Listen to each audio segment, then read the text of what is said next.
All right, we'll start it with AJ. Who wants to lead off, Evan? Hey, AJ.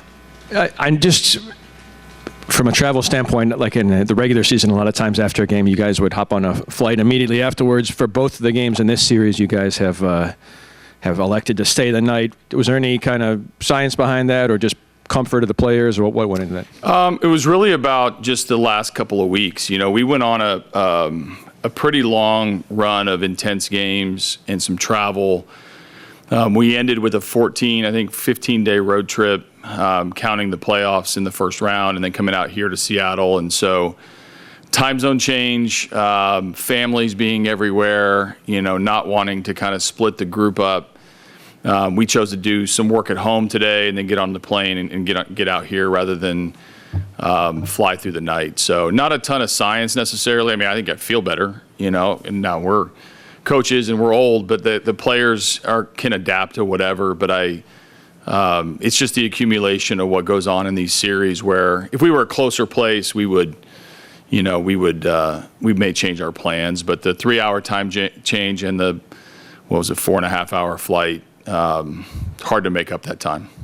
Go on the left, second row. AJ, you've been at a couple of these winner-take-all games now the last couple of years. I know anything can happen in baseball, but, I mean, does it give you a comfort level? I mean, does it help to have been in these situations for the players and for you guys? I think it's, experience always helps because you can reflect back on the things you've done well, maybe some things that you wish you hadn't done or the nerves that come with it. But I actually think it's good to be nervous. It's good to be, excited. And I guess there's a small consolation prize of knowing the stress that's coming, but sometimes it's nice to be naive and not know. And just kind of, not be able to breathe during the moment and have to deal with it in real time. So I don't know that it helps you win as much as it helps you keep things in perspective that the 27 outs are going to be played, the game is going to come, and there's going to be a lot of peaks and a few valleys for both teams and things like that are going to happen. But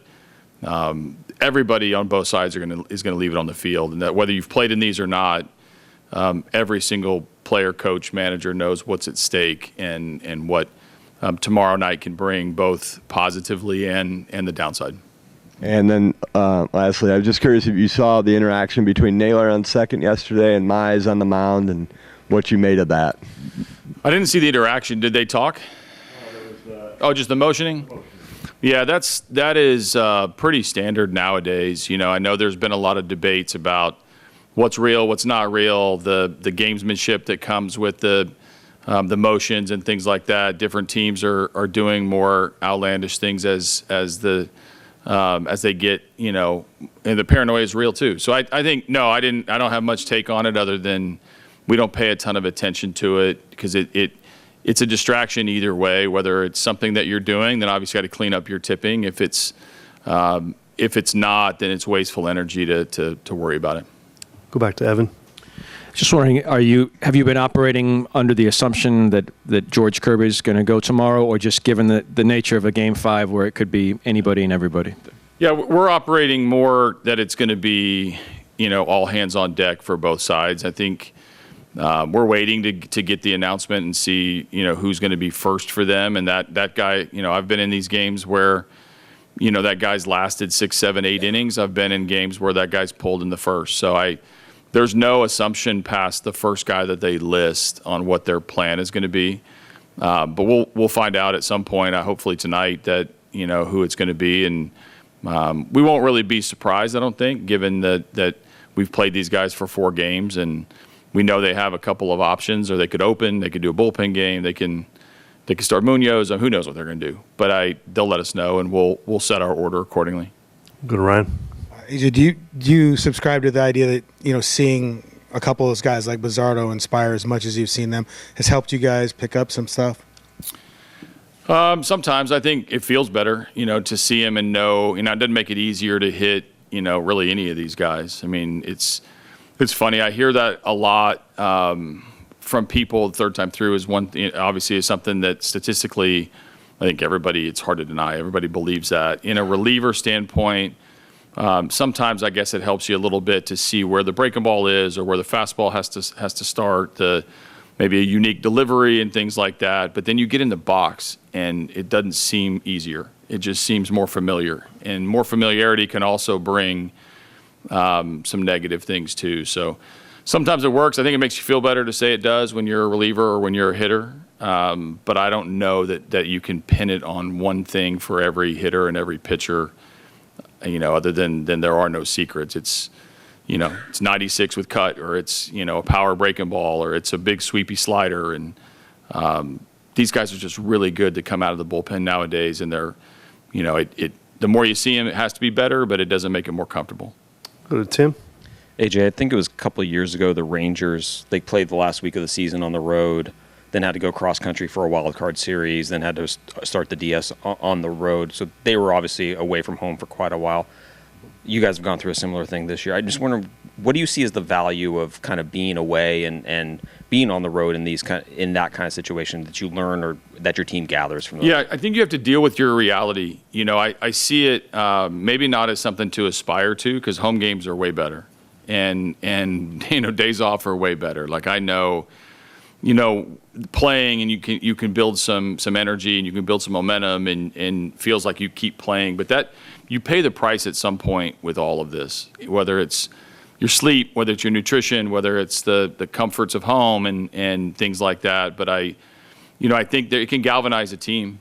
I think that's something that I've seen with our group where, we kind of took on the us against everybody, mentality in September, when everybody thought we were, fading away, and were we going to win the division, or were we even going to make the playoffs, and did we have much left when we went back to Cleveland, and we're going to come out and face a team that had the second best record in the American League, and look at us now. We're in Game 5 with Tarek Skubal on the mound. So a lot can happen throughout those days, but you can galvanize yourself together with being around your teammates and being on the road. But trust me, I don't think anybody wants to sign up for 15 days on the road in a row facing these guys in these environments. But you have to endure it if that's your reality, and that's what I think our team has been pretty good at, these last few series. Go back to the second row again. AJ, obviously, you had the home runs yesterday, but Torkelson's at-bats, and really this series, early on in the series, he had a couple going the other way. What have you seen in his approach? Have you seen something different from him? I think something that Torque doesn't get enough credit for is he swings at the right pitches. He's disciplined enough to work counts, draw a few walks, but he swings at the right pitches. Now he gets in these ruts where maybe he's a little bit too much airborne, or he gets a little bit uphill, or maybe he doesn't barrel everything. But he has 30-plus homers, and he's got a lot of doubles. He's driven runs in because he swings at the right pitches a lot. And that's what I've seen this series. Like, these are really, really hard matchups for a right-handed hitter.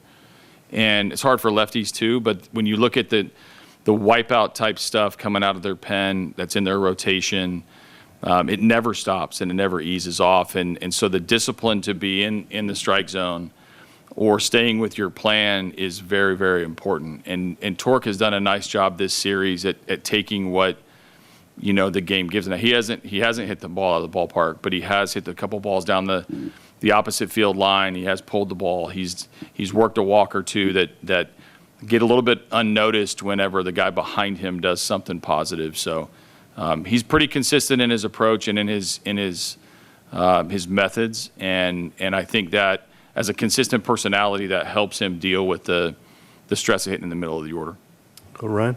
AJ, you mentioned the flight thing and flying differently. Did you pick any of that up when you were with Houston, having to come in here so much? I mean, and how much better is the AL Central travel compared to the AL? AL Central travel is the best. And I'm sure the NL Central would argue with me too, but it is a big difference. I mean, having been in the West before, we felt it in South Texas, especially coming out here when we used to come out 3 times a year.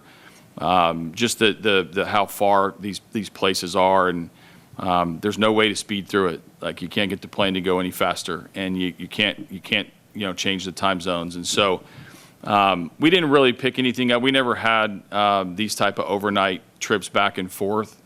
But I think I learned along the way that sleep matters, nutrition matters, the consistency in your work matters. And so we have the luxury to be able to work out at either place. We don't need to practice in Seattle at this stadium, and we were just here 3 days ago. So it's not a new series for us. We've been here before, and all my players have played here before. So we could take the advantage of being at Comerica this morning, do a little few optional things that the guys needed to do, and then get on a plane rather than drag a full team here after a big long day. Anything else for AJ? All right, AJ, we appreciate you coming in.